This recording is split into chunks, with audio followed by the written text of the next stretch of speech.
किसी भी एंगल से ये मुसलमानों का ट्रेडिशन एंड कल्चर लग रहा है आपको?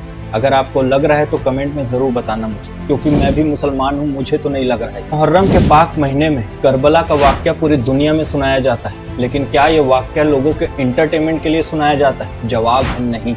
ये वाकया हमारे ईमान को ताज़ा करने के लिए और उस सिचुएशन को फील करने के लिए सुनाया जाता है जिस सिचुएशन में हजरत इमाम हुसैन को प्यासा शहीद कर दिया गया। महात्मा गांधी भी इमाम हुसैन के बारे में लिखते हैं, I have learn from Hussain how to achieve victory while being oppressed. मतलब मैंने हुसैन से ये सीखा है कि मजलूमियत सहते हुए भी कैसे जीत हासिल की जा सकती है। लेकिन आज कुछ लोग मुहर्रम में निकालने वाले ताजिए को भी इंटरटेनमेंट का जरिया बना लिया। ढोल और ताशे तो ऐसे बज रहे हैं जैसे मुहर्रम का जुलूस नहीं, भाई की बारात हो। करबला का वाकया कोई काल्पनिक घटना नहीं, सच्चाई है जो आज से 1400 साल पहले सन 61 हिजरी में इमाम हुसैन के साथ हुआ था। इराक का एक शहर है कूफा, जो बगदाद से 170 किलोमीटर के डिस्टेंस में पड़ता है। यजीद की जुल्म से तंग आकर कूफा वालों ने खुद खत लिखा इमाम हुसैन को अपना समर्थन देने के लिए और यजीद की हुकूमत को तख्ता पलट करने के लिए। इमाम हुसैन मक्के से कूफा की ओर रवाना हो जाते हैं, लेकिन हुसैन के कूफा पहुंचने से पहले कूफे का गवर्नर उबैदुल्लाह इब्न ज़ियाद यानी यजीद उनको रास्ते में रोक देता है शहर करबला में। करबला कूफा से 70 किलोमीटर पहले पड़ता है, जहां बहुत गर्मी और धूप होती है। यजीद बड़ा ही क्रूअल किस्म का राजा था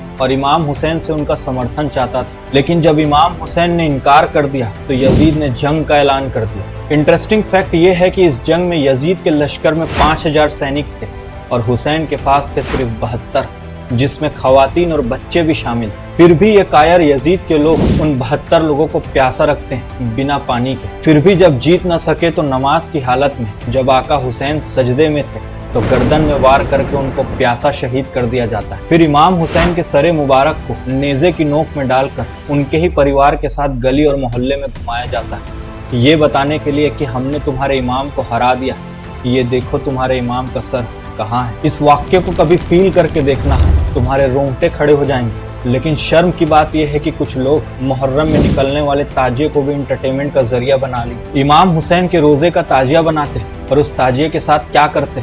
गंदी नदी या नाले में बहा देते हो। थोड़ा सा भी दिमाग होगा तो सोचना जरूर इस बात को, इस पाक मुकद्दस चीज को कहाँ बहा रहे हो। इससे अच्छा है कि ना ही निकालो ताजिया, किसी भी उलमा से पूछ लेना, कोई फर्ज नहीं।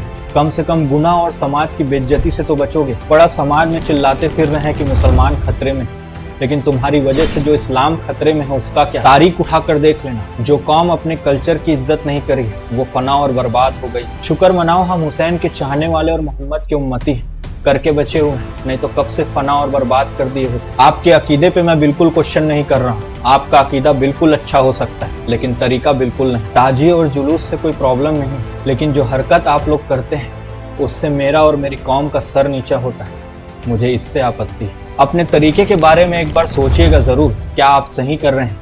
शब्बक है।